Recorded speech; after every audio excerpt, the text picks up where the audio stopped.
remakes can often be hit or miss. Sometimes it can turn out excellently, like Metroid Zero Mission.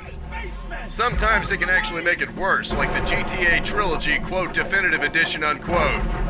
For today's review, I'm going to take a look at a remake of a certain alien invasion conquest with the charm of Invader Zim and determining which of those two it falls into.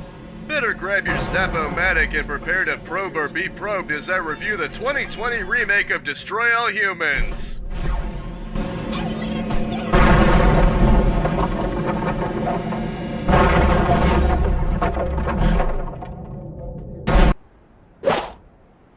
While I did technically play it on Google Stadia because free pro month, the input delay and quality were good enough for me to not factor it into this review.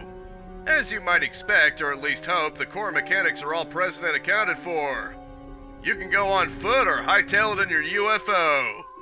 Obviously, the latter grants you more firepower in exchange for attracting military attention really fast, and you can forget it if you need to do a stealth operation. Your most basic weapon on foot is the Zap-O-Matic.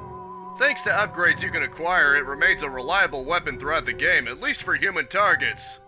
It has infinite ammo, only needing to recharge, and can end up chaining several targets if they're close enough to each other. With few exceptions, it also tends to stun-lock affected targets, and I've often fried my targets before running out of reserves. Thankfully, the disintegrator's here to rectify that. The first of your weapons to use a finite stock, it can burn through targets pretty fast, and much better at taking down large structures or mechanical threats. One handy thing the remake actually adds is a mechanic from the second game, that being that you can transmog objects into more ammo.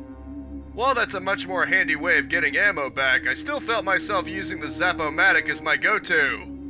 Then you've got the Ion Detonator, basically a remote bomb grenade launcher you hold down the button longer on to propel further. It does a ton of damage and is obviously the best for dealing with tanks and bots, or something else that's very durable. Like with the disintegrator, you can transmog ammo for it, but it's obviously rarer to get. It's also a lot slower to fire since you need to adjust your throw and then detonate. Now, you do also get a probe gun that can be used for DNA extraction, but I almost never used it. I found it much easier to use the mental power for that. This might be a good time to transition into those. Telekinesis is the most basic, picking up and throwing stuff. Doing it with people is a handy way to kill them, but you need an upgrade to do it for larger things like vehicles. As I mentioned, you can also pop people's brains out mentally to extract their DNA with. Upgrading that has some really useful effects like chain reacting, so nearby people also release their DNA on death or even become brainwashed to be your ally for a little while. If you need more DNA, the game offers more than enough opportunities. You can even return to previous areas, either purging brains or finding electrical probes that provide DNA bonuses when found. Given DNA is the currency to spend on upgrades, you'll want to get as much of it as you can get your greedy little mitts on. You can also have people follow you or create a distraction if you want.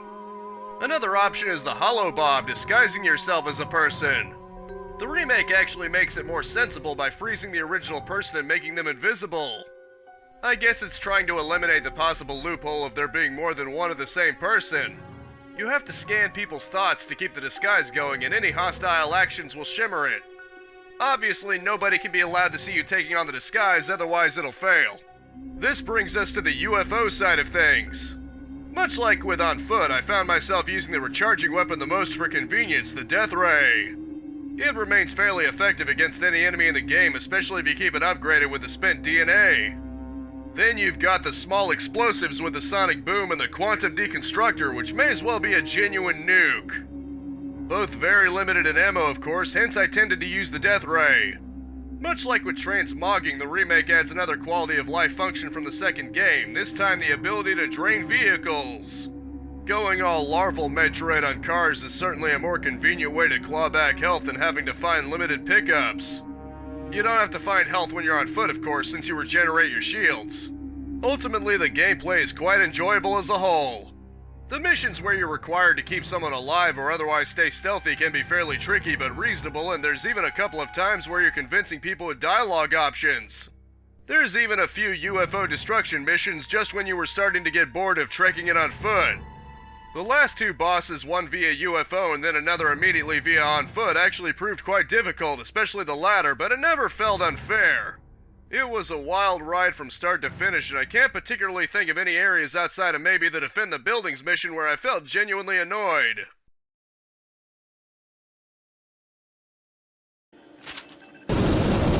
The plot is virtually unchanged from the original, proving to be a more stable and sound clone than the cryptos themselves. While that might not sound surprising in the slightest, you'd be surprised how many remakes like to tweak things that are considered undesirable. Not so with Destroy All Humans. If you've seen the original, you've seen this, at least in terms of plot.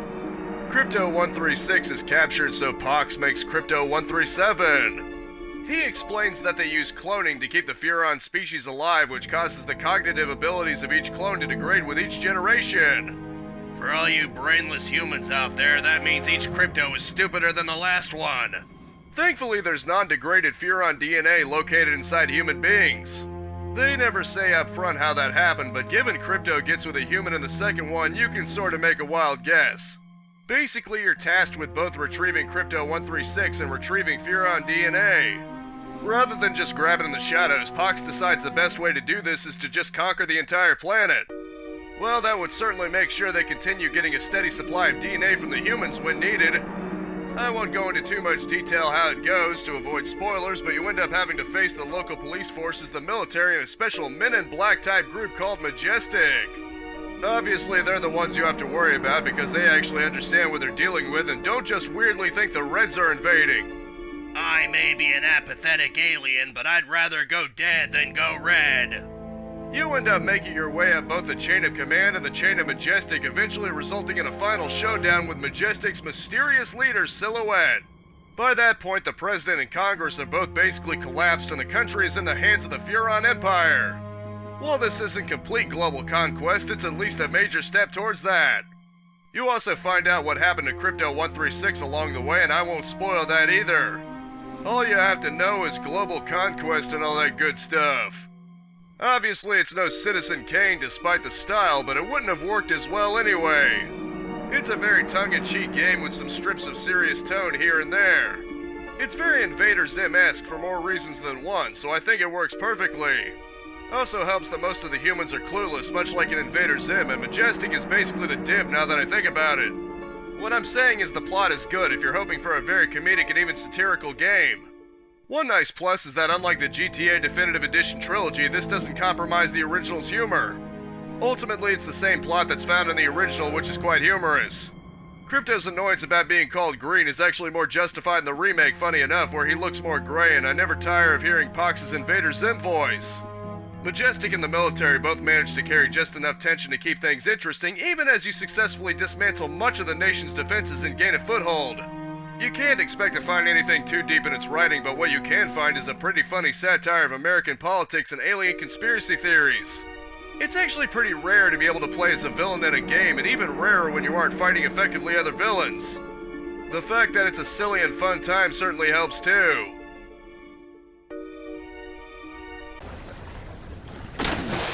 Now we get to the part of the program you know is guaranteed to be significantly different in a remake, the graphics at the very least. As expected, they're much better than the PS2 original. Given I played it emulated and it had some graphical bugs, the difference is even more pronounced for me personally. Perhaps the biggest difference can be found in the environments themselves. While it wasn't terribly low detail on the PS2, it really pops in the remake with little things like blades of grass and other such decor like rocks or just desert fauna.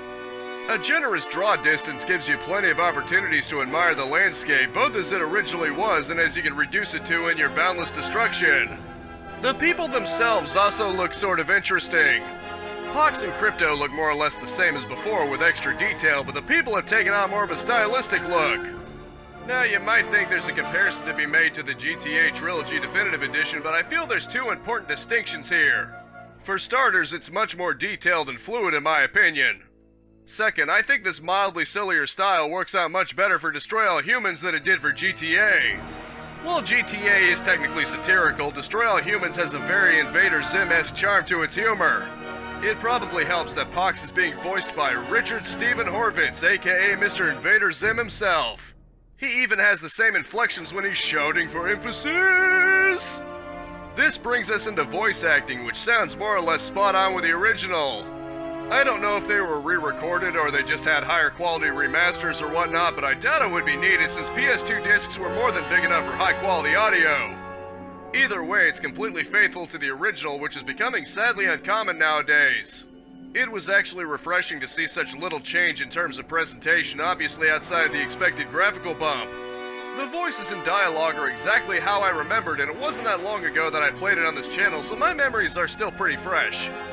If you were hoping for the original's charm, it's thankfully all present and accounted for here. The musical jingles are likewise present and accounted for, and while I never have anything particularly to say about the sound effects, I can say they're faithfully represented too. The Zap-O-Matic always has a satisfying zap to it when you're jolting synapses until they're dead. Ultimately, the presentation more than lives up to my expectations. Where the GTA Trilogy Definitive Edition sort of flopped hard at trying to stylize itself, the glitches didn't help either. Destroy All Humans manages to improve and use its wacky style to supplement the right tone the game was going for. It's more beautiful than ever and completely faithful. Knocking down buildings with a death ray has never looked so good.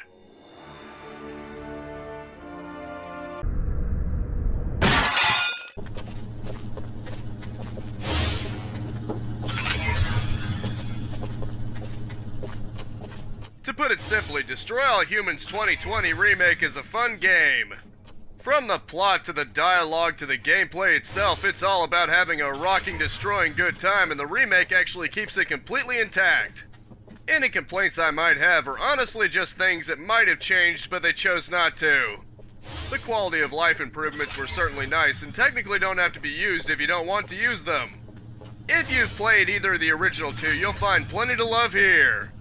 If you haven't played the originals, you still owe it to yourself to play these anyway if you want a fun old time. The second one was also remade, and I'll probably be looking into that eventually, but in the meantime, this remake has proven excellent. This has been my review of the remake of Destroy All Humans for PC. I've got a live stream Friday at 4:30 p.m., news video next Thursday at 6 p.m., and Let's Plays at 10 a.m. and 2 p.m. daily. All Eastern Standard Time, but you can always subscribe and Zap-O-Matic that bell icon if you want to keep notified. A like is always appreciated, but I just hope you genuinely enjoyed it, and that is it for now. Thank you so much for tuning in with me. This week's epic freebie until next Thursday is Relic Ta, a puzzle game about magnets and gravity. Capitalize on life, peace out, have a good one, and have a nice and pleasant day.